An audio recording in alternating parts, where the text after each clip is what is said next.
ስንወለድ ምንድን ነበር እርቃናችን? አሁን ምን አትርፈናል? ልብስ አትርፈናል። ስንወለድ ቢማከሩብንም ቢመክሩንም አናውቅም ነበር። አሁን ለመምከርም በቅተናል። ሁላችሁም እኮ አሁን እኮ ማይኩን በሰጣችሁ ስብከቱንም አትለቁትም አይደል? አሰሩትም እንጂ ለነገር እኮ ጎበዞች ናችሁ። ታሽሩታላችሁ እናንተም ቢሆን ማለት ነው። ሰው ተጠንቅቆልን እንኖር ነበር። ተጠንቅቀን ለመኖር የሚያስችል አይምሮ ሰጠን። ሰው ሩጦልን እናመልጥ ነበር። ሩጠን የምናመልጥበትን እግር አተረፈ።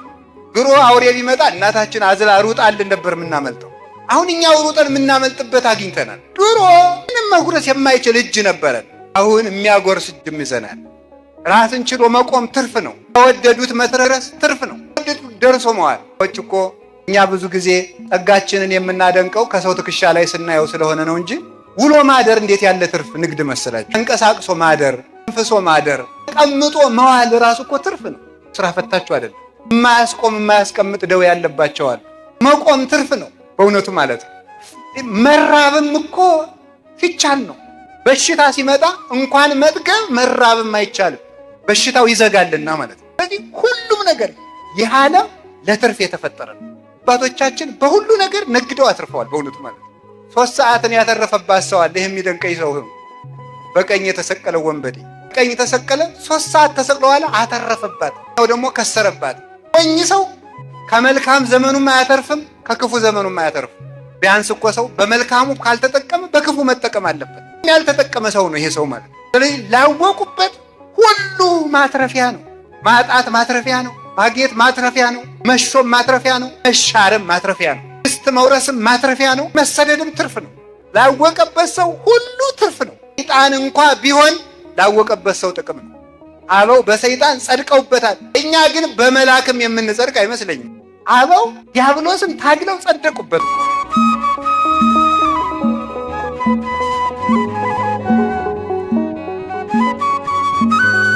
በስመ አብ ወወልድ ወመንፈስ ቅዱስ አሐዱ አምላክ። በስመ አብ ወወልድ ወመንፈስ ቅዱስ አሐዱ አምላክ። በባህሪው ሞት በመንግስቱ ሽረት የሌለበት ቅድመ ዓለም የነበረ ይህንን ዓለም በካህሊነቱ የፈጠረ ዓለምን ፈጥሮ በቸርነቱ የሚመግብ ስጋችንን ለብሶ ከውድቀታችን ያዳነን መድኃኒታችን ኢየሱስ ክርስቶስ በሀብት ስቦ በረድኤት አቅርቦ በቅዱስ ቦታው እንድንሰበሰብ ስለፈቀደልን በልባችን አስበን በአንደበታችን ተናግረን ስለማንፈጽመው ቸርነቱ ስሙ የተመሰገነ ይሁን። እግዚአብሔርን የወለደችልን የድህነታችን ምክንያት የቤተ ክርስቲያናችን ንጽሕት ምልክት ወላዲት አምላክ ቅድስት ድንግል ማርያም፣ ቅዱስ መስቀሉ፣ ቅዱሳን መላእክት፣ ቅዱሳን ነቢያትና ሐዋርያት፣ ቅዱሳን ሰማዕታትና ደናግል፣ ቅዱሳን መነኮሳት፣ ጻድቃን የሁሉም በረከታቸው ይደርብን። ዕንቁ ሰናይ እንተ ብዙኅ ሴጣ፣ ዋጋዋ ውድ የሆነች ዕንቁ በሚል ርዕስ እንማራለን። ዋጋዋ ብሉ ውድ የሆነች ዕንቁ። እንደገና በሉ ዋጋዋ ብዙ የሆነች ዕንቁ። ሶስተኛ በሉ ዋጋዋ ብዙ የሆነች ዕንቁ በሉ። በአማርኛ ዕንቁ ብለናል፣ በግዕዝ ዕንቁ ይባላል ማለት ነው። ቀድሞ ያወቁት ዕውቀት ችግር ስለሆነ ተሳስቶ እንዳይመስላችሁ ብዬ ነው። ስለዚህ ይህንን ቃል የምናገኘው የማቴዎስ ወንጌል ምዕራፍ 13 ቁጥር 44 ላይ የምናገኘው ኃይለ ቃል ነው። ሙሉ ቃሉ እንዲህ ይላል።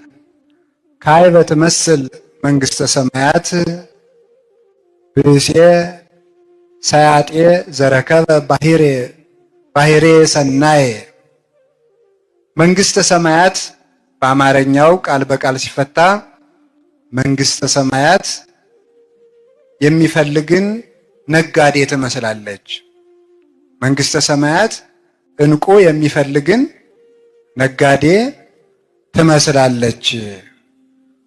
ወረኪቦ ውእቱ ብእሲ ባሕሬ ሰናየ። ይህ ሰው ዋጋዋ እንተ ብዙ ሴጣ ዋጋዋ ብዙ የሆነች ዕንቁ ባገኘ ጊዜ ያለውን ገንዘቡን ሁሉ ሽጦ ያችን ዕንቁ ገዛት፣ ዋጋዋ ብዙ ነውና ይላል። ስለ ቃሉ የእግዚአብሔር ስሙ የተመሰገነ ይሁን። ጌታችን መድኃኒታችን ኢየሱስ ክርስቶስ በምሳሌ ያስተማረው ትምህርት ነው። ምሳሌ የሚነገርበት ምክንያት አንደኛ ከማያውቅ ሰው ለማያውቅ ሰው ነገር ለማቅለል ምሳሌ ይመሰላል። ነገር ለማቅለል፣ ለማስረዳት፣ ለመግለጥ ምሳሌ ይመሰላል። አይምሮው ረቂቅ ለሆነው ልቡናው ከህሊናው ለተስማማለት ሰው ደግሞ ያለ ምሳሌም ይነግሩታል፣ ይረዳልም። ሁለተኛ ደግሞ ምሳሌ ተመስሎ የሚነገረው ከክፉ ሰዎች ምስጢር ለመሰወርና ሀብተ መንፈስ ቅዱስ እንዲሁ በስንፍና የምትገኝ ስላልሆነች ጥረው ግረው ለፍተው እንዲያገኟት በምሳሌ ይመሰላል ማለት ነው። አይምሮ ላለው እስመ ኩሉ እስመ ለዘቦ ይሁብዎ፣ አይምሮ ላለው ሰው ምሳሌ ይመስሉለታል። ወይወስክዎ ላለው ሰው ይሰጠዋል፣ ይጨምሩለታል ይላል። ላለው ይሰጠዋል ይጨመርለታል ማለት ላለው ይሰጠዋል ማለት አይምሮው ለቀና ሰው ምሳሌ መስለው ይነግሩታል። ወይወስክዎ ምስጢሩን ተርጉመው ይጨምሩለታል። ወለዘስ አልቦ አይምሮውን ላጣ ሰው ግን እመዲ ቦ ያሃይድዎ፣ አይምሮ ለሌለው ሰው ግን ያኑ ምሳሌውን ይመስሉበታል እንጂ አይመስሉለትም። ያኑ አይምሮውን ነስተው በግዕዘ እንስሳ ያቆሙታል። ምሳሌውን ከመረዳት ወደ አለመረዳት ያወጡታል፣ ምስጢር ይሰውሩበታል። ስለዚህ ምሳሌ በመጽሐፍ ተመስሎ የተጻፈበት ምክንያት አንደኛ ምስጢር ለመግለጥ ነው። ሁለተኛ ምስጢር ለመሰወር ነው።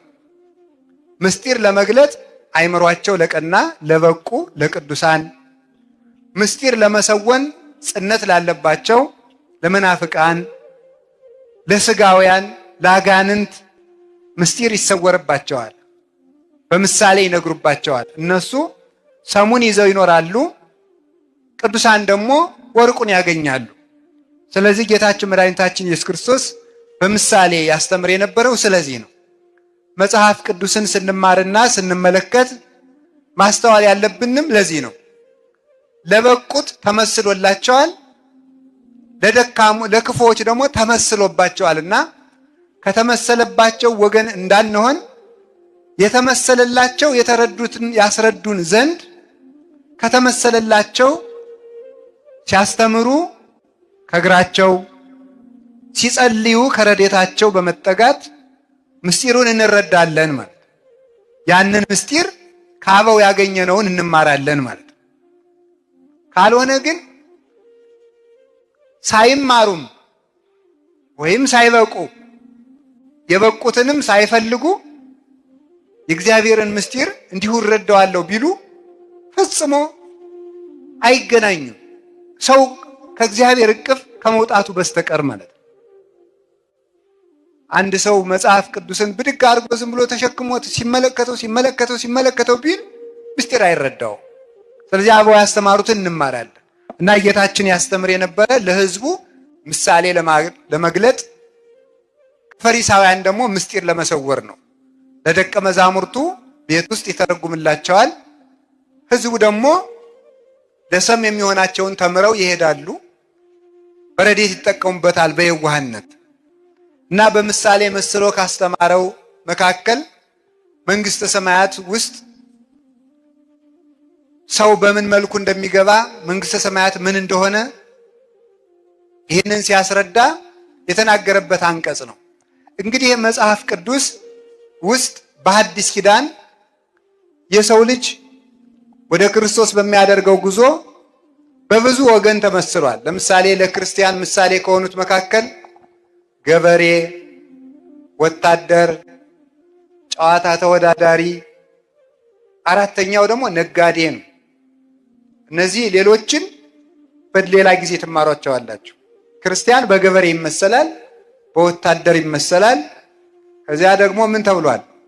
በሩጫ ይሄ በዘመኑ የቅዱስ ጳውሎስ መልእክት የተጻፈበት ጊዜ በግሪክ የቡጢ ወይም ዛሬ ቦክስ የሚባለው ነው አይደል? የሱ ውድድር የነበረበት ጊዜ ስለነበረ በእነዚያ ተወዳዳሪዎችና በሩጫ ተወዳዳሪዎች መስሎ ሁሉ አስተምሮበታል። እኔ ቡጢ ሰልጥኑ ግን አላልኩም። የተጻፈበት ምክንያት በዘመኑ ምሳሌ እንደዚያ ብሎ ተጽፏል ማለት ነው። ልክ ደግሞ እንደዚህ ሁሉ በነጋዴ ነው። አሁን ዛሬ ሁላችሁም ራሳችሁን ነጋዴ አድርጋችሁ ሳሉ። ሁላችሁም እኔ ነጋዴ በሆን በቃ አሁን እንግዲህ እኔ የመንግስተ ሰማያት ነጋዴ ነኝ። ምክንያቱም ጌታ ምን ብሏል? መንግስተ ሰማያት መልካም ዕንቁን የሚፈልግ ነጋዴ ትመስላለች ብሏል። አሁን እዚህ ውስጥ የተቀመጥነው ሁላችንም ለንግድ ነው። ነጋዴ የሚያወጣው አለ፣ የሚያጣው አለ፣ የሚያገኘው አለ፣ የሚያተርፈው አለ፣ የሚያከስረው አለ፣ የሚያማክረውም አለ። እነዚህን ለይቶ ማወቅ አለበት።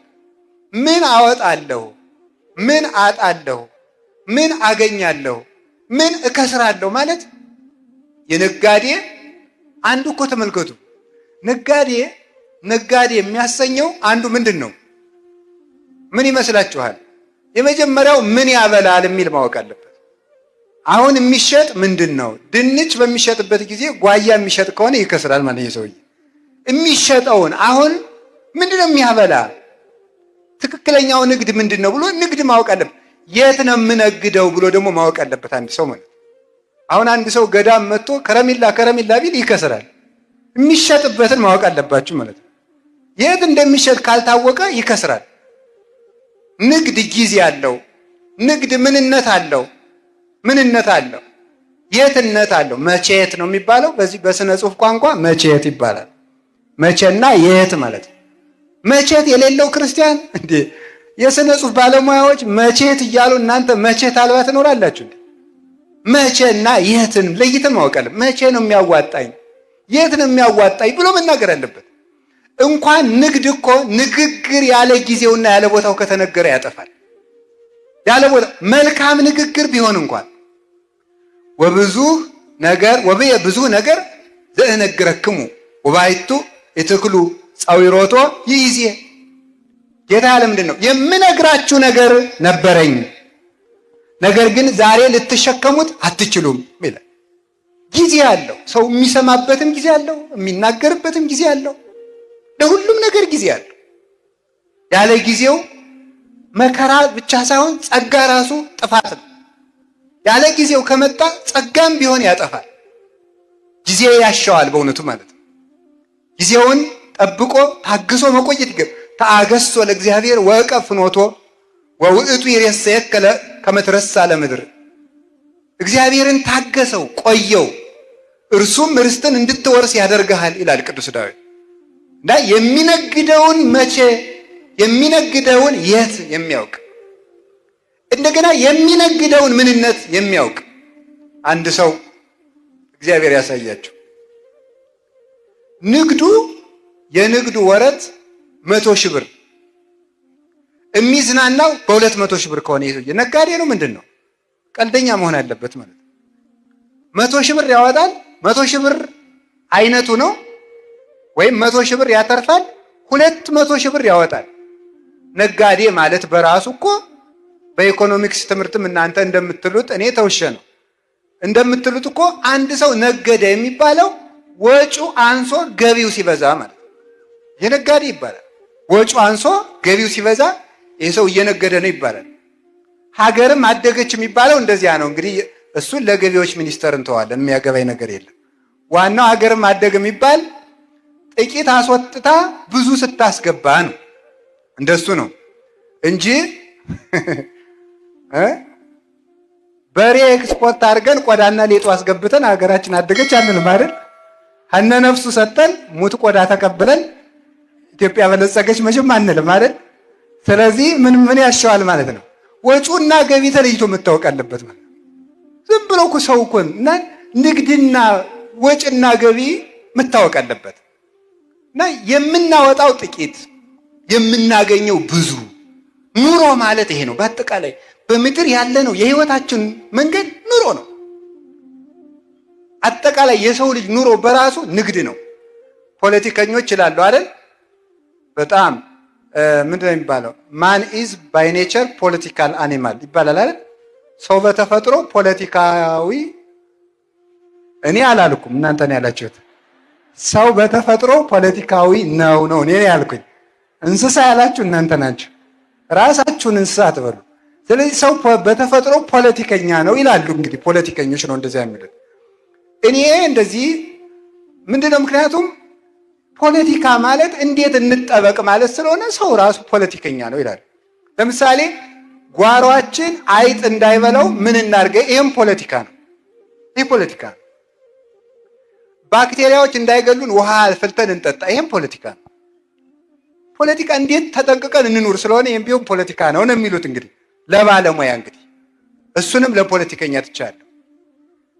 ግን እኔ ከሱ ይቅድቅ ሰው በተፈጥሮ ነጋዴ ነው። እስኪ በሉ ሁላችሁም ሰው በተፈጥሮ ምንድን ነው በሉ እንጂ። ለምሳሌ ስንወለድ የስንት ወር ሰው ነበር ንገሩኝ? የ9 ወር ከ5 ቀን ከ10ም የሚያደርጋል አንዳንዱ ልጅ ከ5 ቀን።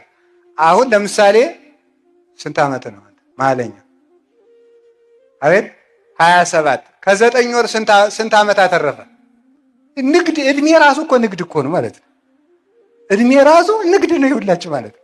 እያተረፍን ነው የምንኖረው ማለት ነው። አሁን መጀመሪያ ከእናታችን እቅፍ እያለ ምን ነበር የምናደርገው? ጡት ነበር የምንጠባው። አሁን ምን እናደርጋለን? እንበላለን አይደለም? ይህም ትርፍ ነው። ይህም ትርፍ ነው በእውነቱ ማለት ነው። ሰው በህይወት ዘመኑ ለቅሶ ነበር። አሁን እያደረጋችሁ ነው። ንግድ እኮ ነው ይሄ። እያለቀስክ ተወለድክ፣ ዛሬ ትስቃለህ። ይሄ ንግድ ነው። ሳቅን ያተረፍከው በመኖርህ ነው። ኑሮ ሳቅን አተረፈ ማለት ነው። ስንወለድ ምንድን ነበር? እርቃናችን። እስኪ እርቃናችን በሉ። አሁን ምን አትርፈናል? ልብስ አትርፈናል። ስንወለድ ቢማከሩብንም ቢመክሩንም አናውቅም ነበር። አሁን ለመምከርም በቅተናል። መቼም ሁላችሁም እኮ አሁን እኮ ማይኩን በሰጣችሁ ስብከቱንም አትለቁትም አይደል? አሰሩትም እንጂ ለነገር እኮ ጎበዞች ናችሁ። ታሽሩታላችሁ እናንተም ቢሆን ማለት ነው። ስለዚህ ሁሉም ሰው አሁን ይሰብካል። ግን ቁም ነገሩ ምንድነው? ክፉና በጎ ለመለየት የበቃ ነው። እሱም ንግድ ነው። በእንዴት ያለ አይምሮ ሰው ተጠንቅቆልን እንኖር ነበር። ተጠንቅቀን ለመኖር የሚያስችል አይምሮ ሰጠን። ሰው ሩጦልን እናመልጥ ነበር። ሩጠን የምናመልጥበትን እግር አተረፍ። ድሮ አውሬ ቢመጣ እናታችን አዝላ ሩጣልን ነበር የምናመልጠው። አሁን እኛው ሩጠን የምናመልጥበት አግኝተናል። ድሮ ምንም መጉረስ የማይችል እጅ ነበረን። አሁን የሚያጎርስ እጅም ይዘናል። ይህም ትርፍ ነው።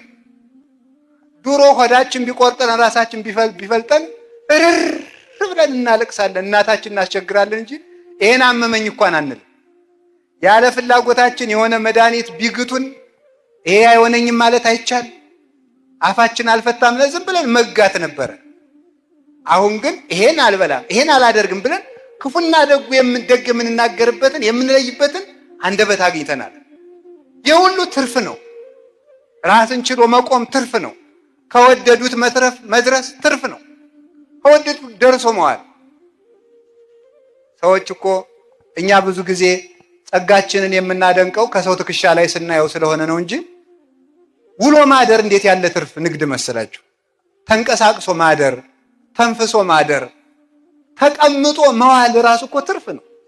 ተጎለቱ ስራ ፈታችሁ አይደለም። የማያስቆም የማያስቀምጥ ደዌ ያለባቸው አሉ። መቆም ትርፍ ነው በእውነቱ ማለት ነው። መራብም እኮ ሲቻል ነው።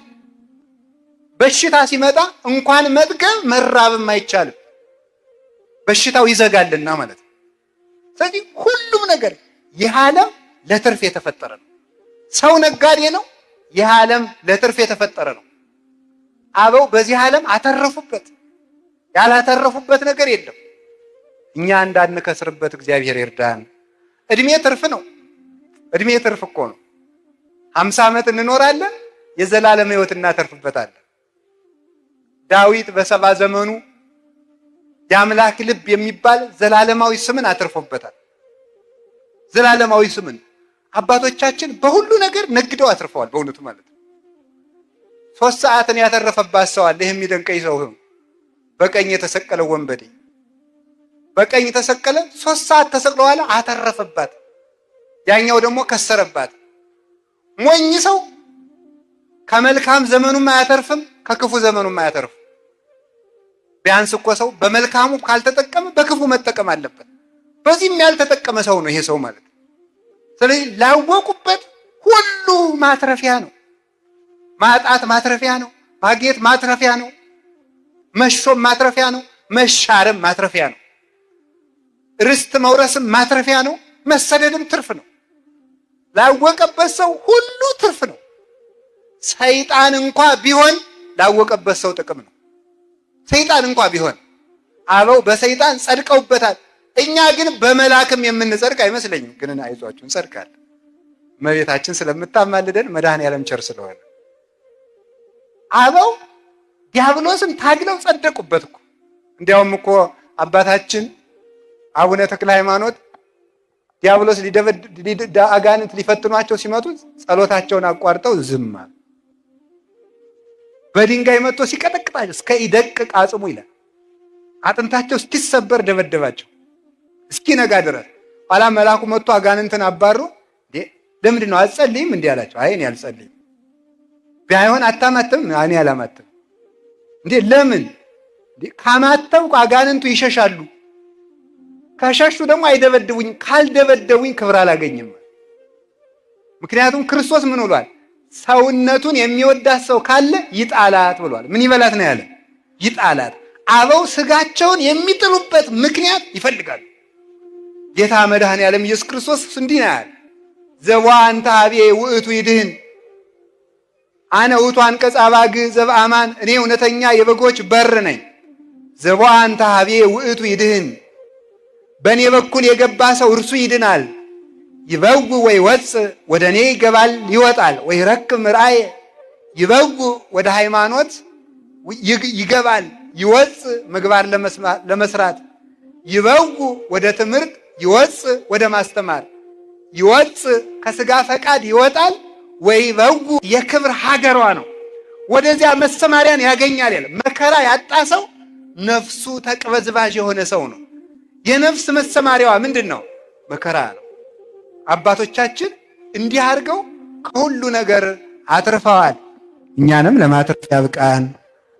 3 ነገሮችን ልናገርና ትምህርቱ እዚሁ ላይ ያበቃል። 3ቱ ነገሮች እንቁ የተባሉ እነማን ናቸው የሚለውን ብቻ ነው የምነግራቸው። እንቁ ነጋዴ እኛ። እስቲ በሉ እኛ በሉ። እስቲ ወደ ጫፍ ያላችሁ ታትናገሩም እኛ በሉ። እስቲ በሉ ሁላችሁም አሁን አንድ ላይ በሉ። እኛ በሉ። ምንድን ናችሁ? ምንድን ናችሁ? እንደገና ምንድን ናችሁ? የምን ነጋዴ? የመንግስተ ሰማያት በሉ እንጂ አንድ ጊዜ ሁላችሁም ሁላችንም የመንግስተ ሰማያት ነጋዴ ነን በሉ። የምን ነጋዴ ነን? የመንግስተ ሰማያት ነጋዴ። በጣም ጥሩ። አሁን ወጭ አለው፣ ወጭ አለው። እሺ ወጭ አለው። ከዛስ ምን አለው? በሉ ወጭ ትርፍ ወይም ገቢ በሉት፣ ችግር የለም። አሁን ምን አለ? መንግስተ ሰማያት ህገ ወንጌል፣ ህገ ወንጌል ተስፋ፣ ተስፋ እግዚእነ ኢየሱስ ክርስቶስ ምን ይመስላል አለ? እንቁን የሚሻ ነጋዴን ትመስላለች። እንቁን ነው የሚሻ። እንቁ እንግዲህ ብረት አለ፣ ነሐስ አለ፣ መዳብ አለ፣ ብረት አለ፣ ነሐስ አለ፣ ብር አለ፣ ወርቅ አለ። ከዚህ በላይ እንቁ አለ ማለት ነው። እንቁ ከዚህ በላይ ነው። ይሄ መጨረሻው ነው። አሁን የመጨረሻውን ውድ ዋጋ ያለው ብዙ ዋጋ የሚያወጣውን እንቁ ምንድን ነው ያደረገው ሰውየው? ያንን ሲያገኝ መጀመሪያም ነጋዴውም እንቁ ለማትረፍ ነው የወጣው። እንቁ ለማትረፍ ስላወጣ ብር ቢያተርፍ በንግዱ አይረካም፣ ብረት ቢያተርፍ አይረካም፣ መዳብ ቢያተርፍ አይረካም። ነሐስ ቢያተርፍ አይረካም። የሚረካው ይሄ ነጋዴ እንቁ የሚነግድ ነጋዴ እንቁ ሳገኝ ብቻ ነው የምረካው ብሎ ሐሳቡ እንቁ ለማትረፍ ነው። ሐሳቡ ትልቅ ነው ይሄ ሰው። አሁን ማደረግ ትልቅ ነገር ያለ ትልቅ ወጪ አይገኝምና ወሆረ ወሴጠ ኩሎ ዘቦ ያለውን ነገር ሁሉ ሸጠ ይላል። ያለውን ነገር ሁሉ ሸጠ።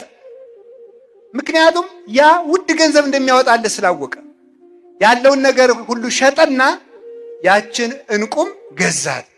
በዚያችን እንቁ ጌጥ ይሆናል። እንቁ ብርሃን ይሆናል። እንቁ ደግሞ ምን ያደርጋል መስላችሁ? ውድ ነውና ለብዙ ጥቅም ይሆናል። ብዙ ንብረትን ይሰበስባል። አንዱ ብዙ ነገር ይገዛል። ስለዚህ ይሄ ነጋዴ ትልቅ ያሰበ መሆኑ ትልቅ ወጪ አውጥቶ ገዛ ይላል። አላችሁ እግዚአብሔር ከሁላችን ጋር ይሁን። ትልቅ ወጪ አውጥቶ ገዛ። አሁን እናንተ እግዚአብሔር ያሳያችሁ፣ ክርስቶስ ያመልክታችሁ። ከዳኛ ተሆኖ እንደዚህ ይባል ነበር ድሮ። አሁን ሁላችሁም 100 ብር አጥታችሁ አንድ ቤት ከምታገኙ፣ አንድ ቤት አጥታችሁ 100 ብር ከምታገኙ ምረጡ። በሉ ንገሩኝ እንጂ ይጠየቃል እንዴ? ነው አይደል መልሱ? ምንድን ነው የማይጠየቀው? ቤት ይጠየቃል ወይ ነው? እሺ ወርቅ ሰጣችሁ እንቁ ከምትቀበሉ፣ እንቁ ሰጣችሁ ወርቅ ከምትቀበሉ ምረጡ በሉ። መዳብ ከስራችሁ እንቁ ከምታገኙ፣ እንቁ ከስራችሁ መዳብ ከምታገኙ በሉ። መዳብ ምን ይሻላችኋል? አረ በሉ እናንተ ሰዎች መዳብ። እሺ ምሳ አብልተዋችሁ እንቁ ከምታጡ፣ እንቁ ሰጥተዋችሁ ምሳችሁን ጦማችሁን ከምትበሉ በሉ ንገሩኝ እንጂ። እሺ አንድ ቀን ታስራችሁ እንቁ ከሚሰጣችሁ፣ አንድ ቀን ተስራችሁ እንቁ ከሚሰጣችሁ፣ አንድ ቀን ተፈታችሁ፣ አንድ ቀን ታስራችሁ እንቁ ከሚሰጣችሁ፣ አንድ ቀን መታሰር ቀርቶባችሁ እንቁ ከሚቀርባችሁ ምረጡ። ገንዘብ ወዳጅ ነው ይሄ ህዝብ። እናንተ በጣም በጣም በጣም ጥሩ ነው። ግድ የለም መልካም መርጣችኋል። አንድ ቀን ታስሮ ለብዙ ቀን፣ አንድ ቀን ታስሮ ለብዙ ቀን በሰላም መኖርም መልካም። ትልቁ ነገር መናኛውን አጥቶ ዋናውን ማትረፍ ማለት ነው። መናኛውን አጥቶ ዋናውን ማትረፍ። ካልሆነ ግን የተገለበጠ ኑሮ ይሆናል። ታዲያ ይሄ እንቁ የተባለ ምንድን ነው ካላችሁኝ፣ እንቁ የተባለ የመጀመሪያው ሰው ነው። እስኪ ሰው በሉ። ሰው ምን ይባላል? እንቁ ይባላል። ሰው በጣም ውድ ንብረት ነው በእውነት ማለት ነው። በጣም ውድ ንብረት ነው። እንደ ሰው ያለ የተከበረ ዋጋ ያለው ፍጥረት የለም። እንደ ሰው ያለ ዋጋ ያለው። ምክንያቱም ሰማይ ተፈጠረ ለሰው፣ ከዋክብት ተፈጠሩ ለሰው፣ ጨረቃ ተፈጠረች ለሰው፣ ምድር ተፈጠረች ለሰው፣ ውሃ ተፈጠረ ለሰው፣ 7ቱ ሰማያት ተፈጠሩ ለሰው፣ ደመና ተፈጠረ ለሰው፣ ጠፈር ተፈጠረ ለሰው፣ ዛፍ ተፈጠረ ለሰው፣ አዝሬት አትክልት ተፈጠሩ ለሰው፣ እንስሳት ተፈጠሩ ለሰው፣ አውሬ ተፈጠረ ለሰው፣ መልአክ እንኳን የተፈጠረ ለሰው። ሰው ልዩ ፍጡር እኮ ነው። እያንዳንዱ ሰው እኮ ንጉሥ እኮ ነው።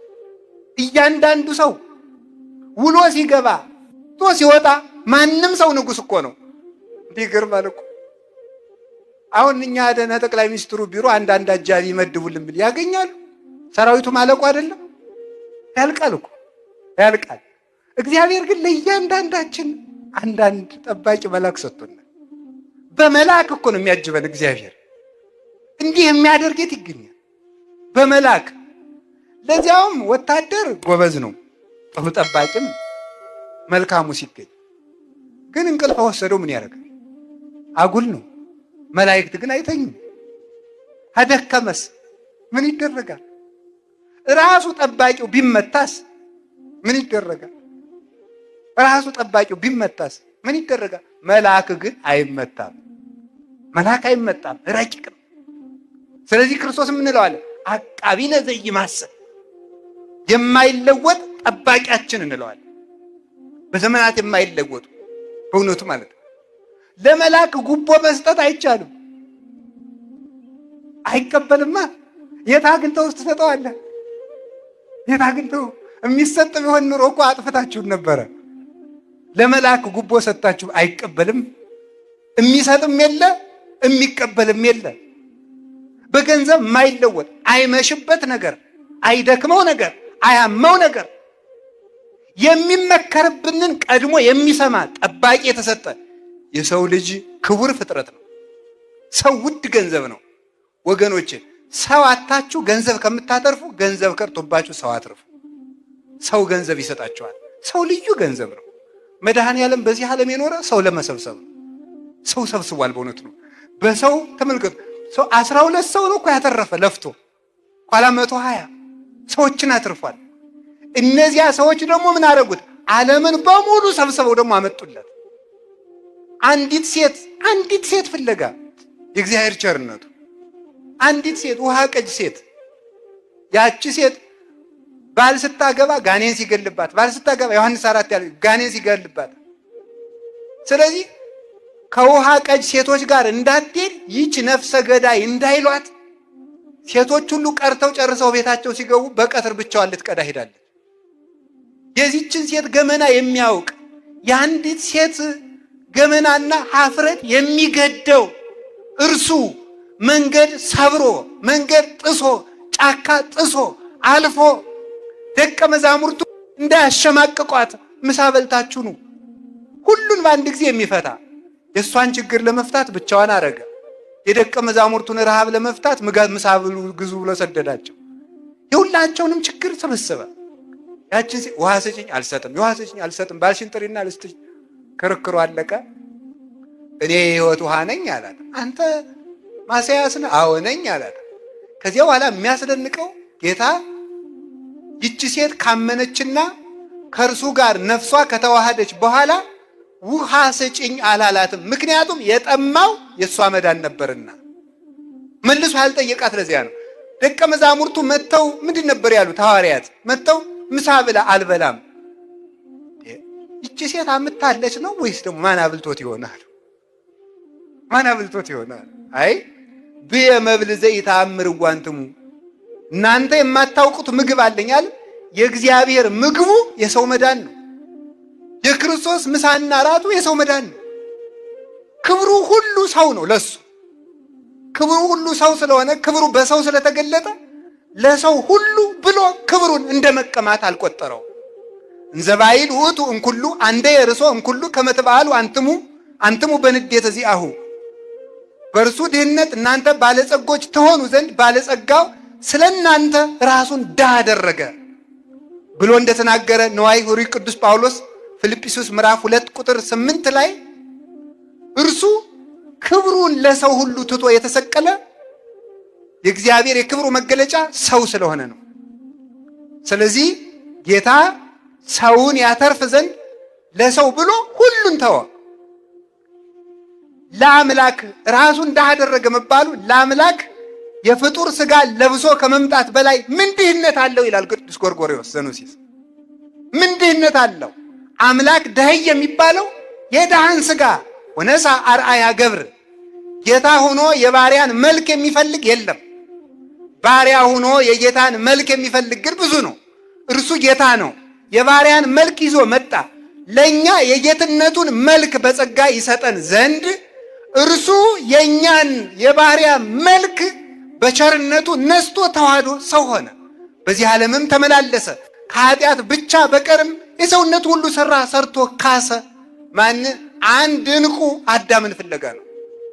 ያ ዕንቁ የተባለ አዳም ነው። ሰውን ፍለጋ እግዚአብሔር ወደዚህ ዓለም የመጣ ሰው ውድ ገንዘብ ነው። ሰውን በአንድ ከብት አልገዛውም። 5500 ዘመን በሙሉ ሲታረዱ የነበሩት የብሉይ ኪዳን በጎች ሰውን መግዛት አልቻሉም። ለምን? የሰው ዋጋው በግ ስላልሆነ፣ የሰው ዋጋው እንስሳ ስላልሆነ። በምድር ላይ ሲሰዉ የነበሩ አሊምት በሬዎች፣ ጠቦቶች ሁሉ ሰውን ማዳን አልቻሉም። የሰው ዋጋው ከብት ስላልሆነ ነው። በብሉይ ኪዳን ይቀርብ የነበረው የስንዴው የተለቀመው ስንዴው በሙሉ ስንዴው የተለቀመው የተበጠረው ለአሮን የታዘዘው ኦሪት ዘሌዋውያን ምዕራፍ 5 ላይ ያለው የተበጠረ ስንዴ አቅርብ የተባለው ያ ሁሉ እህል አዳምን አላዳነም። የሰው ክብሩ እህል ስላልሆነ የሰው ክብሩ እህል አልሆነም። አሮን የለበሳቸው ኤፉደ ቅኔ፣ ልብሰ ተክህኖ፣ ግምጃው፣ ወርቁ ሁሉ አዳምን አልዋጀውም። የሰው ክብሩ ልብስ ስላልሆነ አሮን የሚያደርጋቸው ወርቆቹ ሁሉ በቤተ መቅደስ የነበሩት የወርቅ ንዋያት ሁሉ አዳምን ማዳን አልቻሉም። የሰው ክብሩ ወርቅ ስላልሆነ አሮን ከልብሰ ተክህኖ ላይ 5 በፊቱ 5 በኋላው እንቁ 6 በፊቱ 6 በኋላው እንቁ ያለበት ልብስ ለብሶ ከመኮከበ ሰማይ ስርግው አሮን ሊቀ ካህናት በማይከሌሆሙ ይላል። እንደ ንጋት ኮከብ 6 እንቁ በፊቱ 6 እንቁ በኋላው አድርጎ ይንጎራደድ ነበረ። አሮን መስዋዕት ያቀርብ የነበረ መስዋዕት አሮን ሰውን አላዳንም። የእንቁ ሻሿቴ አዳምን ከነልጆቹ አላዳንም። የሰው ክብሩ እንቁ አይደለም። የሰው ክብሩ ወርቅ አይደለም። የሰው ክብሩ ልብስ አይደለም። ምን ይሁን? የሰው ሁሉ ከብትም አይደለም። በዚህ እንዳይደንቃቸው የሰው ክብሩ ሰማይና ምድር እንኳን አይደሉም። ምድር ለአዳም ካሳ የምትበቃ ቢሆን ኑሮ እግዚአብሔር ምድርን ጠቅሎ አዳምን ያድን ነበር። ምድር እንኳን ለአዳም ክብርነት አትመጥንም። ምን ይካስለት? ውሃ አይመጥንም።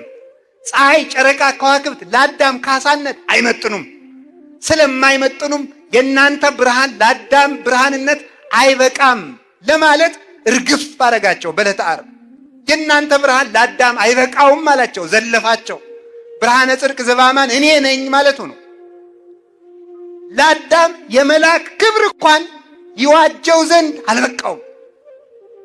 መልአክ እንኳን እንዲያድነው የአዳም መልኩ የእግዚአብሔር መልክ ስለሆነ በመልአክ እንኳን ያድነው ዘንድ አልወደደም።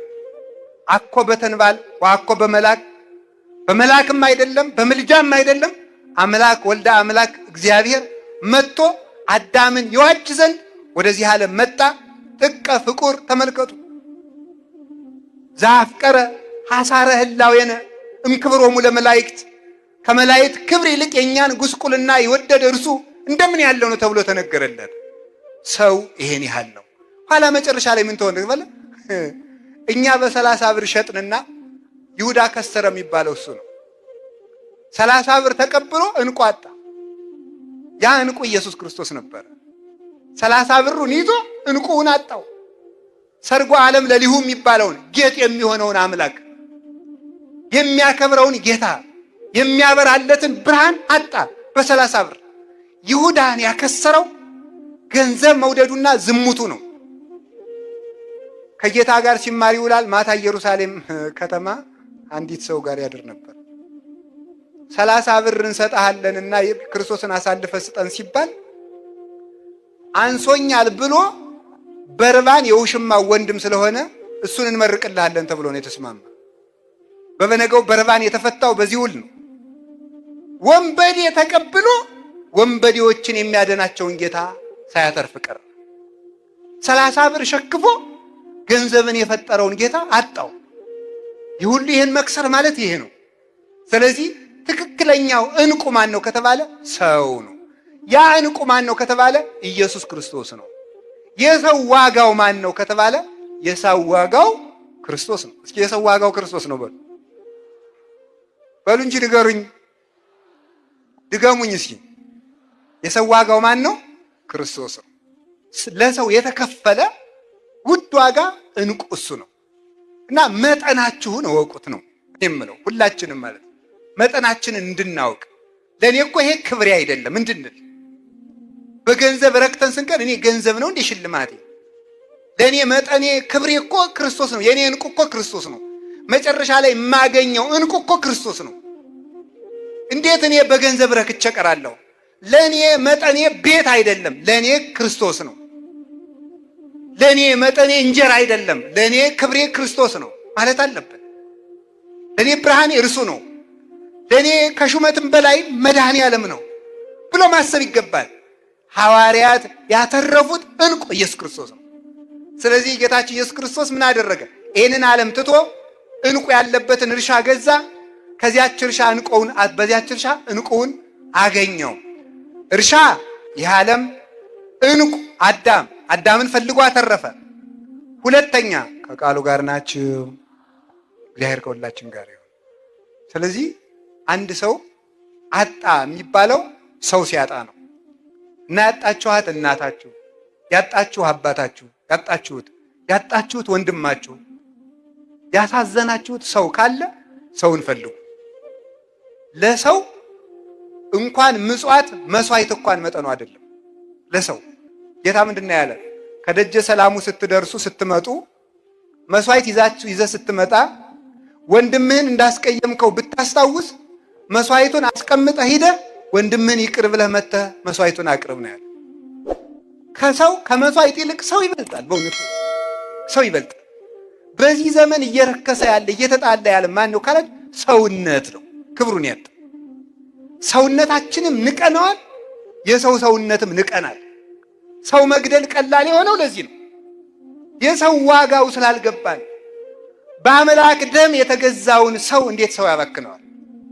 በአምላክ ደም የተገዛውን፣ በአምላክ ስጋ የተገዛውን በዓለም ያሉ በሬዎችን ሁሉ አርደን እኮ አንድ ሰው ማግኘት አንችልም።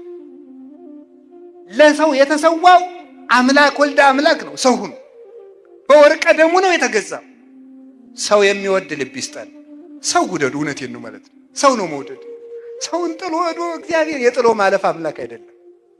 ሰውን ጥሎ ወዶ እግዚአብሔር በብልጣብልጥነት አይሄድም። አሁን እዚህ አሳዝነ እዚህ እኮ እግዚአብሔር ድራማ ይሰራበታል።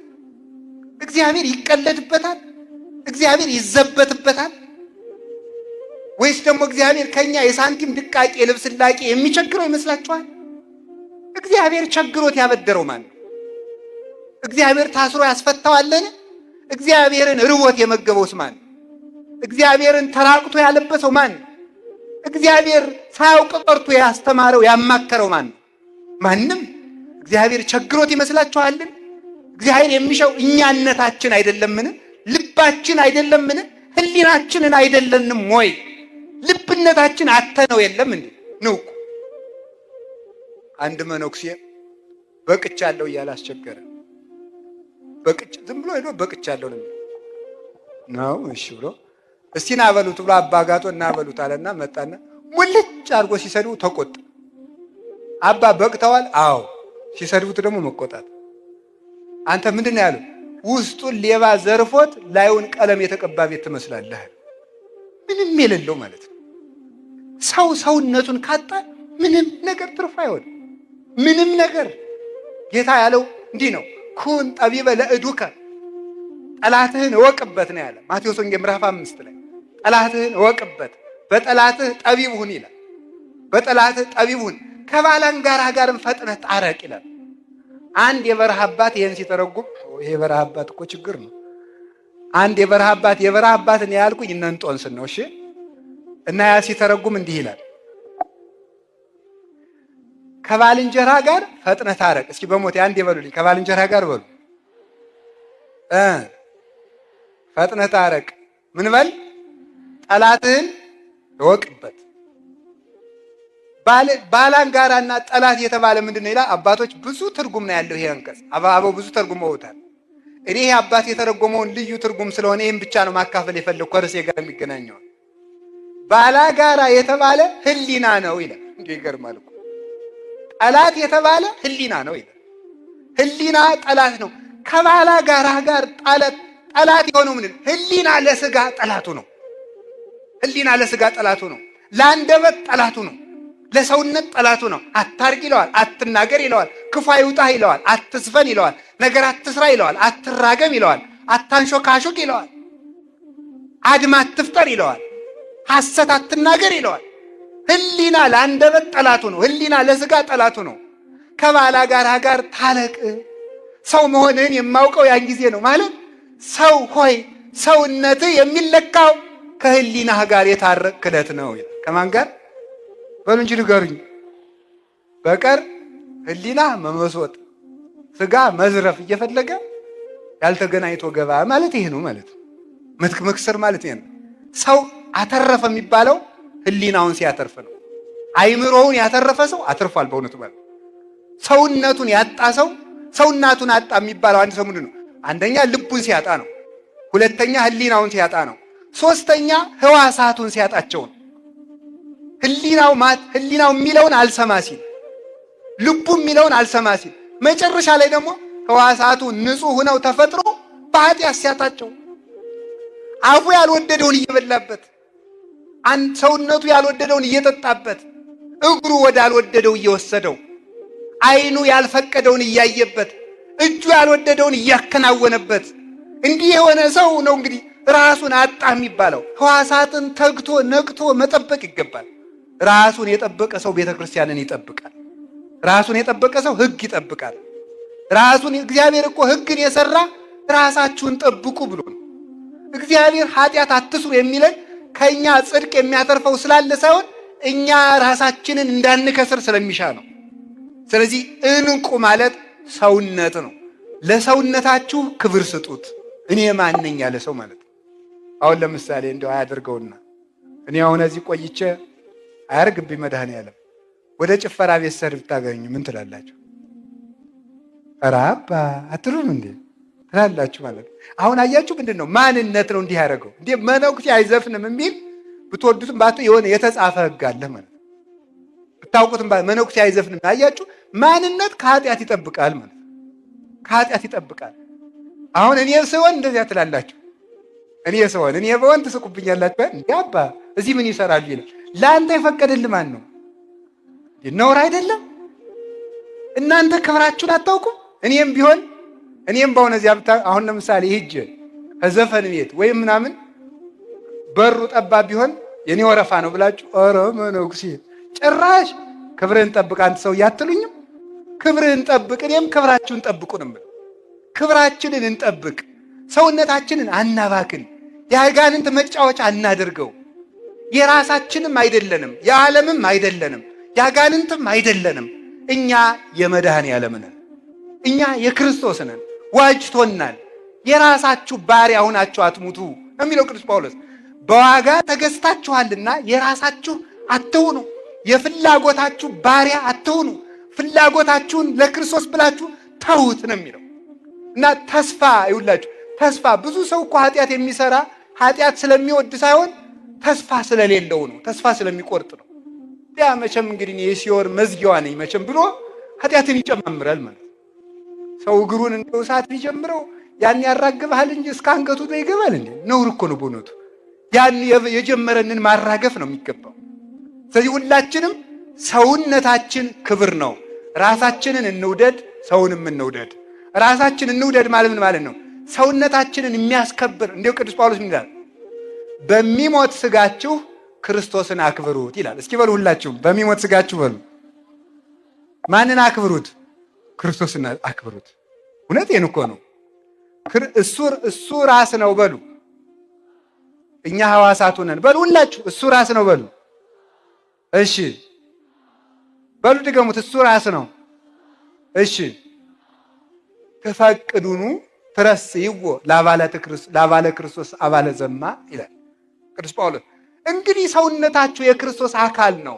የክርስቶስን አካል ወስዳችሁ የዘማዊ አካል ልታደርጉት ትወዳላችሁን ይላል። የክርስቶስን አካል ይሄ እጅ የክርስቶስ እጅ ነው። ይሄ ዓይን የክርስቶስ እጅ ነው። አፋችን የሰው የክርስቶስ አፍ ነው። እግራችን የሰው የክርስቶስ እግር ነው። ተከፍሎበታል። የክርስቶስ ሕዋሳት ነን። ኃጢአት ስትሰሩ ይህች ጣት የመድኃኔዓለም ናት። ይሄ እጅ የክርስቶስ እጅ ነው። የክርስቶስን አካል ለመጠበቅ ያብቃን። ራሳችንን ከመክሰር ይሰውረን። ራስን ማክሰር ትልቅ ክስረት ነው። የከሰረ ነጋዴ ማለት ራሱን የከሰረ ክርስቲያን ማለት ነው። ራሱን የከሰረ ቅዱስ ጳውሎስ ስለዚህ ነው አንደኛ ቆሮንቶስ ምዕራፍ 9 ላይ ለሌሎች ከሰበኩ በኋላ እኔ ራሴ የተጣልኩ እንዳልሆን ሰውነቴን እየጎሰምኩ አስገዛዋለሁ ያለው። ሰውነቴን እየጎሰምኩ አስገዛዋለሁ ይልን መክሰር አላችሁ። እንደ ባትሪ ማለት ነው። ባትሪ ወደፊት ያበራል። የራሱ ምንድን ነው? ጨለማ ነው። የራሱ ጨለማ ነው። ኋላው ማለት ነው። ለሰው ያበራል እንደ ባትሪ። እና ራስን ማጣት ትልቅ ነገር። እንዲያውም አንድ ጸሐፊ የተናገሩትን ልንገራችሁ። በ21ኛው ክፍለ ዘመን ሰይጣን ክርስቲያኖችን የሚታገላቸው ከልባቸው ጋር እንዳይሆኑ በማድረግ ነው ይላል። ከማን ጋር እንዳይሆኑ በማድረግ ነው? ጊዜ በማሳጣት ማለት ብክን በማድረግ እንኳን እንድንጸልይ እንድንጾም ይቅርና እንደው ምንም እንኳን ማሰብ እንኳን እንዲህ አሁን እዚህ በቃ በቀን 20 ደቂቃ ቁጭ ብዬ ለራሴ አስቤ ያውቃለሁ የሚል ሰው ልሸልም። ወደ ላይ እንዳትወጡ እናንተ እኮ ነገረኛ ናቸው። እናንተን ምዕመናንና ያልኩት ካለ ሸልማል። ይችን መጽሐፍ ሸልማል 20 በታማኝነት መጨረሻ ሸልማል። 20 ደቂቃ በቀን እንኳን ለራሱ አስቦ የሚያውቅ ሰው ማለት እንዴው እኔ ግን ምንድን ነኝ? የት እየሄድኩ ነው? ለምንድን ነው የምኖረው? ምን እያደረግኩ ነው ብሎ ለራሱ እንኳን ማሰብ ያልቻለ ሰው እና ሰው ተመልከቱ። እንዲሁ ክሩብ እኮ ነው ሰይጣን እንዴት እየቀለደብህ እንደሆነ። ራስህ የምትጎርሰው የለህም። ማንቸስተር አርሴናል ትላለህ። የራስህ የምትጎርሰው የለህም። ቁራሽ ዳቦ አተህ ዲኤስቲቪ ተበድረህ ገብተህ እንዴ! ከዚህ በላይ ክስረት አለ? ኢትዮጵያ የማይከሰረችው መንግስት በዚህ መክሰሩን አያውቅም እንዴ? ሰው ከስሯል እኮ። ይሄንን ለምን ነው የማይዘጋው? በእውነቱ ማለት ይሄ ለምን አይዘጋም? ምን ያገባል? የኳስ ተጫዋች የጫማ ቁጥር እኮ ሸምድዳችሁ የምትውሉ ሰዎች እኮ ናችሁ በእውነቱ ማለት ነው። እናንተ አናውቃችሁም? አሁን እዚህ ጻድቅ ተሸታላችሁ በእውነቱ ማለት ነው። ይሄንን ነው መክሰር ማለት እንዳናስብ። ሰው በሚንኮባለል ኳስ ቡቲ ይገጥማል እንዴ? አበው እኮ ደቂቀ እመ የተባአሱ በእንቲ አየ የእናቴ ልጆች ለእኔ ብለው ተጣሉ ይላል ሰሎሞን። የቤተ ክርስቲያን ልጆች ቤተ ክርስቲያንን ለመጠበቅ መከራ ተቀበሉ። ካጋንንት ካላውያን ነገስታት ከስጋቸው ጋር ተጣልተው ቤተ ክርስቲያንን ጠበቁልኝ ሲል ነው። በእኛ ተገብቶ ማለት ሰው በማያገባው ገብቶ በማያተርፍበት እድሜውንም ጊዜውንም ጉልበቱንም ያባክናል። መክሰር ማለት ይሄ ነው። ራሳችንን ከመክሰር ይሰውረን። ጌታ ለሐዋርያት ያላቸው ይሄን ነው። ለራሳችሁ ተጠንቀቁ፣ ለራሳችሁ ተጠንቀቁ ነው ያለ። እቀቡ ርእሰክሙ ወይታክብዱ ልበክሙ በመብል ወበስታይ ዘእንበለ ግዕዝ። በመብላት በመጠጣት ያለ መጠን ወይን በመጠጣት ልባችሁን አታክብዱት፣ ለራሳችሁ ተጠንቀቁ። የሉቃስ ወንጌል ምዕራፍ 21 ቁጥር 34 ላይ ይሄ ነው። ለራስ ማሰብ ነው። ነፍሱን ተውት። ቢያንስ እንኳን ለእንጀራችሁ በጣም ይደንቀኛል። እውነት በጣም የኢትዮጵያ የሚጎርሱት የላቸውም። እንደው ይቅርታ ይደረግልኝ፣ ፖለቲካ እንዳይሆንብኝ እግዚአብሔር ይጠብቀኝ። ከሆነም ችግር የለም። ዙሮ ፖለቲካ ቢሆን አይነገረውም ያለማን። ስለዚህ ምንድን ነው ኢትዮጵያ ወልዳ የምታሳድገው አታ የምትለምን እናት ባላችበት ሀገር ለነ ማንቸስተር የአየር ሰዓት ተከፍሎ ጋዜጠኞች 2 ሰዓት በቀን ስለ ማንቸስተርና ስለ አርሰናል ይወያያሉ። ይሄ ጅልነት ነው። ይቅር ይበሉኝ፣ የስፖርት ፌዴሬሽን ማለት ነው። አይቆጡም እሳቸውም። ምን አለ እንደው ብናድግ፣ ምን አለ ብንኖር፣ ስለ ራሳችን ብናስብ። እንደው ቦነ ነፍሱ ቀርቶ ለስጋችን እንኳን አንሆንም መሆን አለብን። ስለዚህ ራሳችሁን ጠብቁት፣ ከፍ ብላችሁ አስቡ። ለሰውነታችን የሚመጥን ነገር ማሰብ አለብን። ልያና ራሔልን ታውቃላችሁ። ታሪኩን አልተርክም ሰዓት እንዳያል። ልያን ታውቋታላችሁ? አታውቋትም? ያዕቆብን ታውቃላችሁ? ያዕቆብ ሊያገባ ሲሄድ ልጅ ስጠኝ 7 ዓመት ትገዛና እሰጣለሁ። ማናት? ራሔል መልከኛይቱን ልጄን አጋባለሁ 7 ዓመት ተገዛ። 7 ዓመት ተገዝቶ ምን ሰጠው? ደብቆ ትልቅ እያለ ትንሽ ስለማይዳር መልኳ እንደዚያ ያለችውን ልያን ሰጠው። ደስ ብሎት ራሔልን አገኘው መስሎ ደስ ብሎት ሰርጉ ሲያበቃ ማለዳ ብትታይ ልያ። ይህ በጣም እኮ ገግሩ ነው ማለት ይሄው እንደዚህ ነው ማለት ነው። ፈንጥዛችሁ ደስታችሁ ዘላችሁ ማለዳ ልያ ማለት ይሄ ነው። የሚጨበጥ የለም ማለት ነው። የሚጨበጥ የለም። ያሰባችሁት አልሆነም፣ ደስታውም የለም። ሲነጋ ልያ ማለት ይሄ ነው ማለት ነው። መክሰር ማለት ይሄ ነው። እንደ ቀበሮ ማለት ቀበሮ ጣዝማ ትወዳለች። ጣዝማ ማርና ጣዝማ አገኘው ያለ ስዘል ዙራ ስትመጣ ጉድጓዱ የት እንዳለ አይታወቅም። የቀበሮ ደስታ ዛሬ ግን ይላሉ ሊቃውንቱ፣ ቀበሮ እንኳን ከስተቷ ተምራ ከጉድጓዱ ላይ ቆማ ትደሰታል። ዝላዩ ነዚያው ላይ ነው። ምክንያቱም ስትመጣ ጉድጓዱ ይጠፋል። ስለዚህ ምንድነው እንገራችሁ እንድትስቁ አይደለም በእውነት እግዚአብሔር ባወቀ ማለት ልያን ይውላችሁ ራሔልን ማግኘት ሲገባ ለምን ልያን እናገኛለን? ራሔል መንግስተ ሰማያት ናት ይላሉ ሊቃውንቱ። እንደገና 7 ዓመት ተገዛ። እንደገና ለሀብቱ 7 ዓመት ለያዕቆብም 21 ዓመት እንደ ጥቂት ቀን ሆነለት ይላል ርዕሰ ነቢያት ሙሴ ሲጽፍ ለያዕቆብ 21 ዓመት እንደ ጥቂት ቀን ሆነለት። ራሔልን ይወዳት ነበርና ይህንን ሊቃውንቱ ሲያመሰጥሩት ምን ይላሉ? ለቅዱሳን በዚህ ዓለም የተቀበሉት መከራ እንደ ጥቂት ነገር ሆነላቸው መንግስተ ሰማያትን ይወዳሉና። ቃል ተሰማ በራማ ራሔልን ዘትበኪ በይንተ ውሉዳ እስመ ኢኮንዋ ውሉዳ ውሉደ። በራማ ለቅሶ ተሰማ። ራሔልም ስለ ልጆቿ አለቀሰች፣ ልጆቿ ሙተው ልጅ አልሆኗትምና። እንደው ብዙ ትርጉም አለው ከርዕሳችን ጋር የሚገናኘውን ቃል በራማ ራማ ብሂል ልዑል መካን ራማ ማለት ከፍ ያለ ቦታ ልዑል እግዚአብሔር ስለው ልጆች አዘነ። ራሔልም አለቀሰች ማለት ምን ማለት ነው? ራሔል አለቀሰች፣ መንግስተ ሰማያት አዘነች። እስመ ኢኮንዋ ውሉዳ ውሉደ ልጆቿ መንግስተ ሰማያት አንገባም ብለዋታልና ለመንግስተ ሰማያት የሚሆን ሰው ጠፍቷልና መንግስተ ሰማያት በእኛ አዘነች ተብሏል።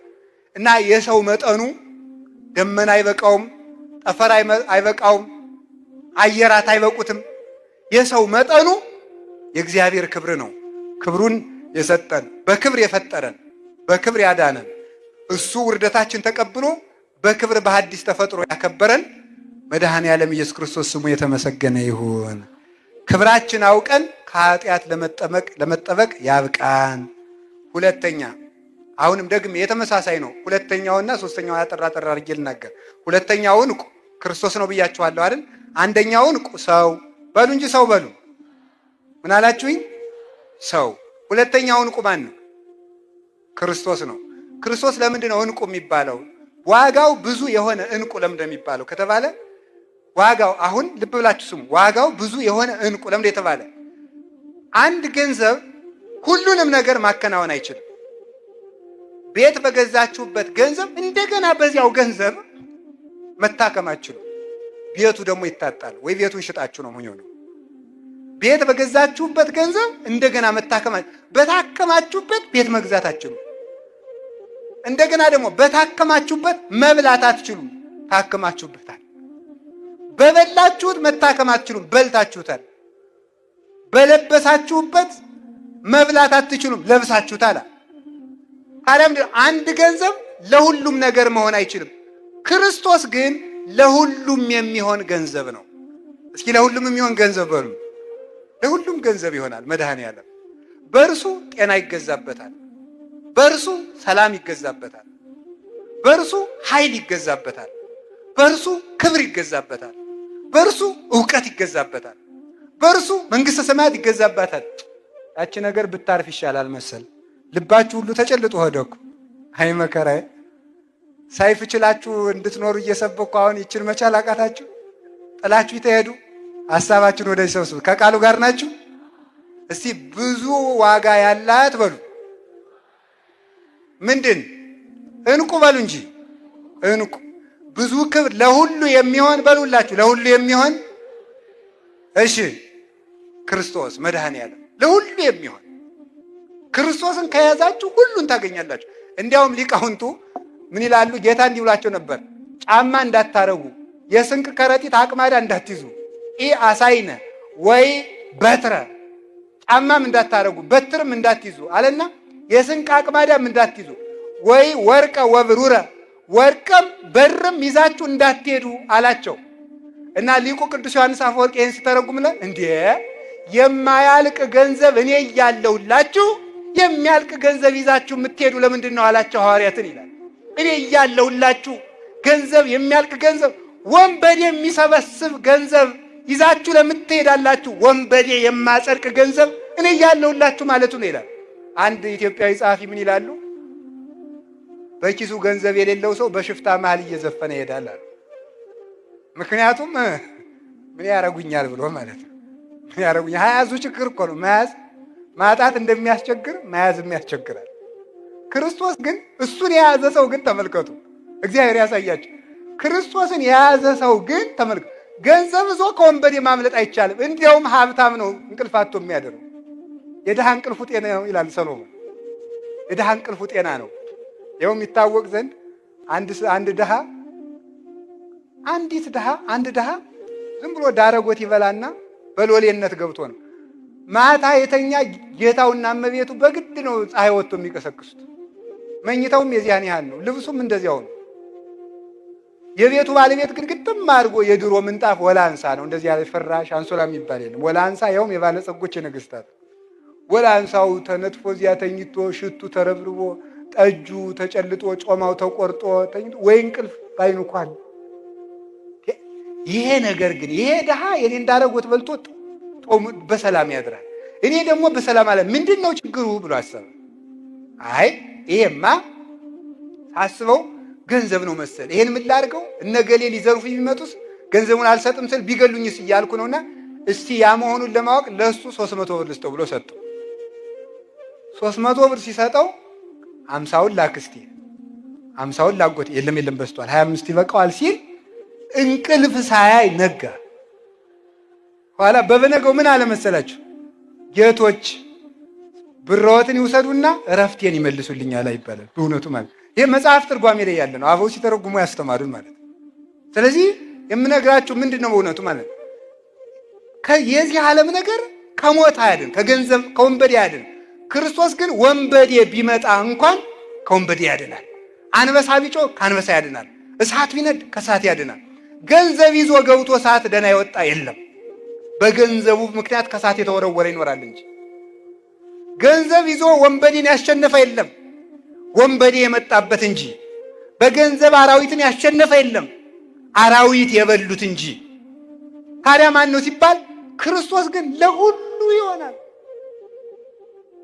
ወንድም ይሆናል፣ አባት ይሆናል። ስጋችን ለብሷልና ወንድማችን ሲመባልን አያፍርም ይላል። የሰማዕታት ወንድማቸውን መንገድ መሪ ነው በእውነቱ ማለት ነው። ሊቀ ሐመር ሐመርነ ዘይቀርቦ ሞገድ መዝገብነ ዘይረክቦ ሰራቂ ወያማስኖ ጻጽዮ ቁንቁኔ። ሐዋርያው እንድርያስ ለስብከት ሲሄድ ውሃ ሞልቶብ ውሃ የሚሻገርበት ቢያጣ መድኃኔዓለም ምን ብሎ መስሎ የጀልባ ሹፌር የመርከብ ሹፌር መስሎ ቆይቶታል። በነፃ እየነዳ ወስዶ ያሻገረ ስል ለረሃባችን ስንቅ የሚሆን ለረሃብም የሚሆን የህይወት እንጀራ፣ ለጥምም የሚሆን የህይወት ውሃ፣ ለመከራ የሚሆን አምባ መጠጊያ አለት እግዚአብሔር ኃይሌ ወፀወኔ ወእትወከል ቦቱ እስመ ውእቱ ምእመን አለ ህይወቴ ወመኒ ጸብዓኒ ታይን ይፈራሃኒ ልቤ። እግዚአብሔር ኃይሌ መጠጊያዬ፣ ብዋጋ ጋሻዬ፣ ብሮጥ መጠጊያዬ እግዚአብሔር ነው። ምን ታይሬሰየኒ ሰው ምን ሊያደርገኝ ይችላል? እግዚአብሔር ክብር ነው። እግዚአብሔር ይው ክብረ ወሞገሰ ያከብራል፣ ለሁሉ ይሆናል። የመፍትሄዎች ሁሉ ራስ ያው እግዚአብሔር ቅዱስ እግዚአብሔር ነው። ስለዚህ መድኃኒታችን ኢየሱስ ክርስቶስ ሁሉን አተው ያነጋዴ ሁሉን ትቶ ዋጋው ብዙ የሆነ ምን እንገዛ ይላል? እንቁን ገዛ ማለት ሁሉን አተን ክርስቶስን ማትረፍ ነው። እስኪ በሉ ሁሉን አተን በሉ። ምን እናትርፍ ነው? ክርስቶስን እንድናተርፍ እግዚአብሔር ይርዳል። ቅዱስ ጳውሎስ እንዲህ ይላል፣ ሁሉንም እንደ ምናምንቴ ቆጥረዋል ይላል። እንደ ዕዳ ከመዕዳው እንደ ጉድፍ እንደ ጥራጊ ቆጥረዋል አለ።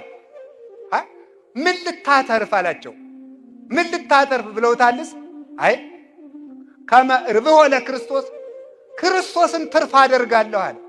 ክብሩም ይቅርብኝ፣ ሹመቱንም እንደ ጉድፍ ቆጥረዋለሁ፣ መሰደዱን እንደ ጥቅም ቆጥረዋለሁ። ለምን ሲባል ክርስቶስን አተርፋለሁ። አንድ ጊዜ ቅዱስ ጳውሎስ ታስሮ ሳለ የፊልጵስዩስ ሰዎች ሳንቲም አዋጥተው ላኩለት። እናንተ የፊልጵስዩስ ሰዎች አዋጥታችሁ እኮ ጠየቃችሁ ይበስራቲ አክሊሌ ናችሁ አላቸውን። እንዳይጠግቡ ደግሞ እናንተም እንዳትጠግቡ ማለት ነው። አሁን ትናንትም ብፁዕ አባታችንም ሲናገሩ ነበር። ቤተክርስቲያን ስሩ፣ ሸሚዝ ልበሱ እና ለቤተክርስቲያን አግዙ ተብላችሁ አይደል? እኛ እኮ ነው ቤተክርስቲያን የሰራ ቀልዳላችሁ ማለት ትጀምራለህ። አሁን እኮ ውለታ እየዋላችሁልን የሚመስላችሁ እናንተ ስትመጻደቁ ማለት። አሁን እግዚአብሔር ያሳያችሁ እማምላክን። አሁን እግዚአብሔር ድንጋዩን ናፍታ ፈለጥ ቢለው አይፈለጥም? ይፈለጣል። ድቀቅና ሸዋውን ቢለው ይሆናል አይሆንም? ውሃውን ደግሞ ሂድና በጥብጥ ቢለው አይበጠብጥም? ይበጠብጣል። ደግሞ ያንን እርጋና ኮንክሪቱን ቢለው ይሆናል አይሆንም? ሂድና በልጽራጽዮንን ስራ ቢለው ይሰራል አይሰራም? ነፋሱን ተሸከም ቢለው ይሸከማል አይሸከምም? እግዚአብሔርን ስራ መልአክን ስራ ቢለው አይሰራም? ይሰራል። ግን እኛን ለማጽደቅ ይለምናል። እንዲሁ እኮ ይገርማል እኮ እንዲሁ አሁን እግዚአብሔር ለምኖ እንዲሁ የእሱ ነገር ምን ይባላል? አሁን እመቤታችንን ተቀበለ። የበኩር ልጃችሁን ስጡኝ ይላል በብሉይ ኪዳን። የበኩር ልጃችሁን ስጡኝ ያለ የሐናና ኢያቄም የበኩር ልጅ ድንግል ማርያም ሰጡ። ተቀበለና ደግሞ መልሶ የዓለም እናት አድርጎ ሰጣቸው።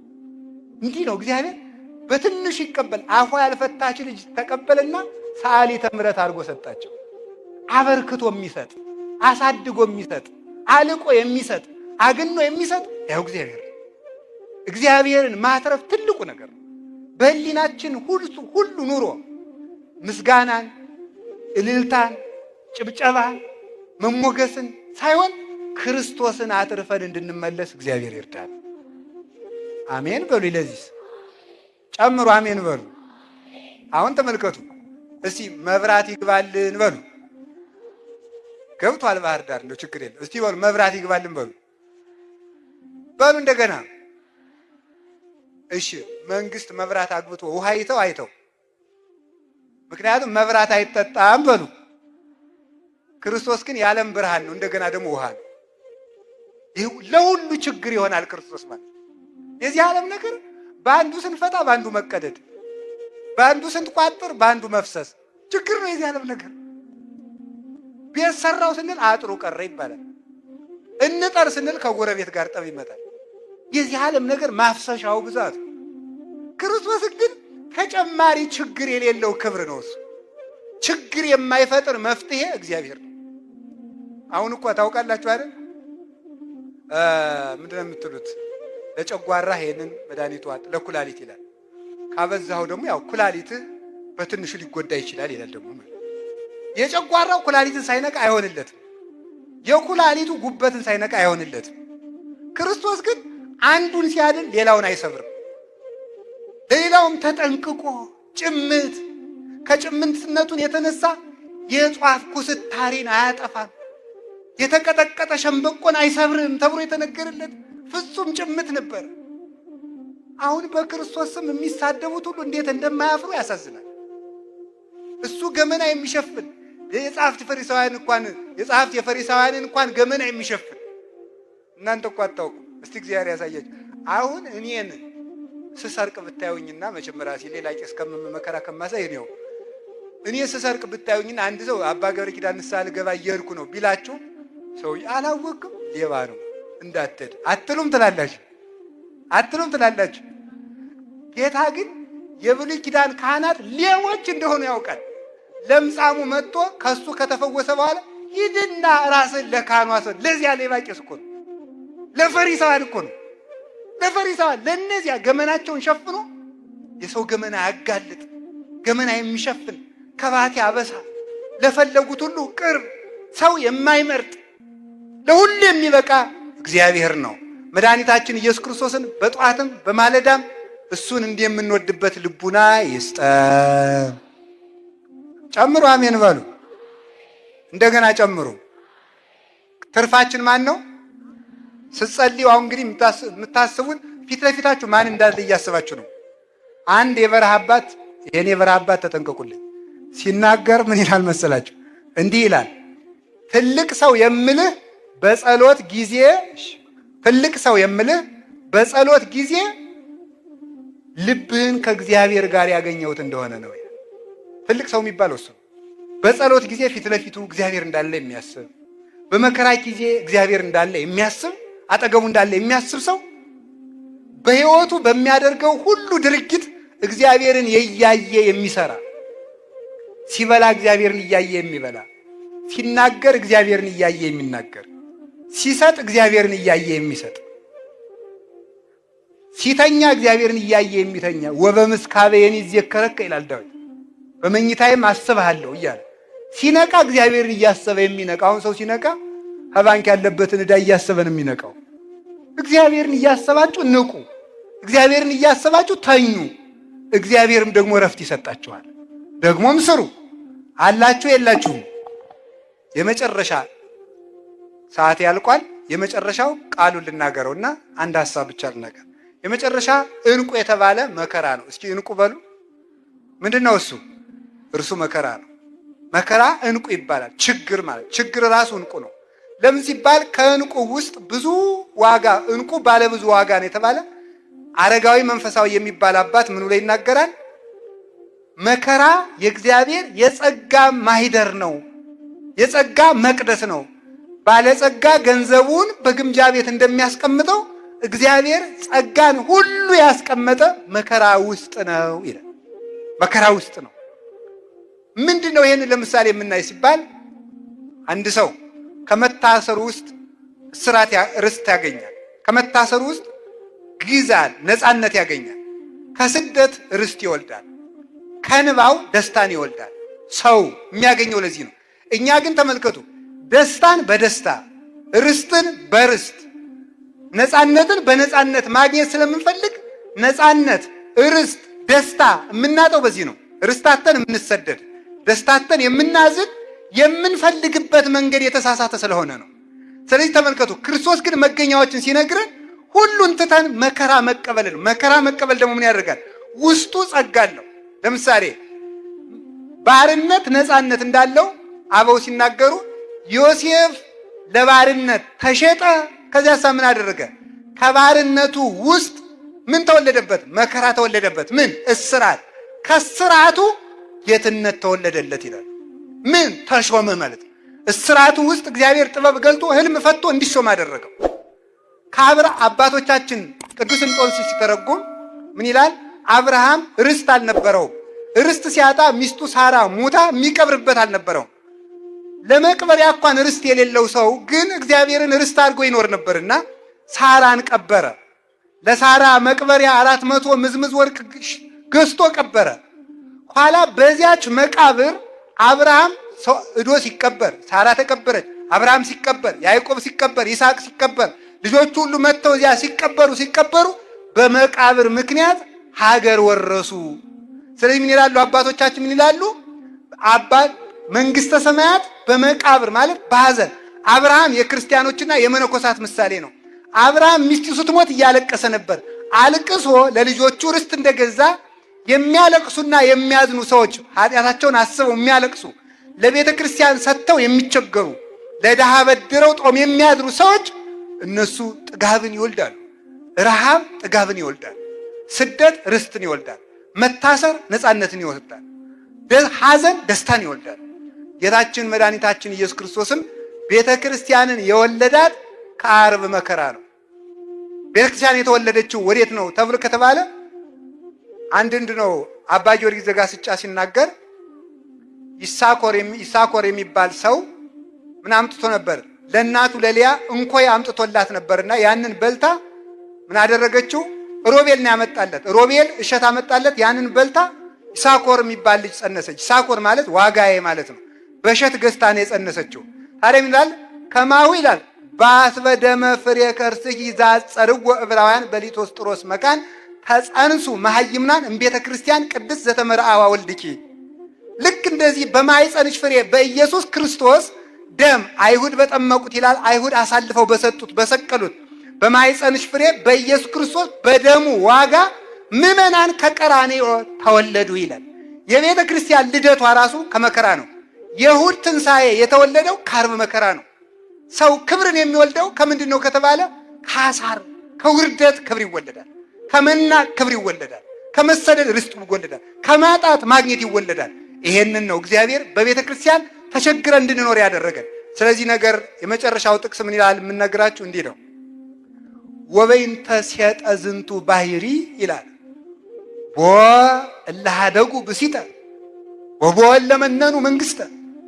ይሄንን እንቁ ለማግኘት ሚስቶቻቸውን ትተው የመነኑ አሉ። ባሎቻቸውን ትተው የመነኑ አሉ። መንግስታቸውን ትተው ምን ያደርጋሉ? የመነናሉ። ዘውዳቸውን ትተው ኢየሱስ ክርስቶስ ዘትትነገር እምጵርስፎራ ነገስታት በእንቲአከ ይገድፉ ጌራ ወጠቆሙ ይፈትው ሐራ። ሰራዊትም ጌቶቻችን የተውትን እያሉ ትጥቃቸውን ፈተው መንነውለታል። ከዚያ በኋላሳ ይህ አልበቃቸው ብሎ ይላል። ይህ አልበቃቸው ብሎ ይላል። ወቦ እለመጣው ስጋሆሙ ለምንዳቤት ወነፍሶሙ ለሞት እንዘይሬስዩ። ተመልከቱ፣ እንዘይሬስዩ ለመሪር ጥዑመ ወለጥዑምኒ መሪረ።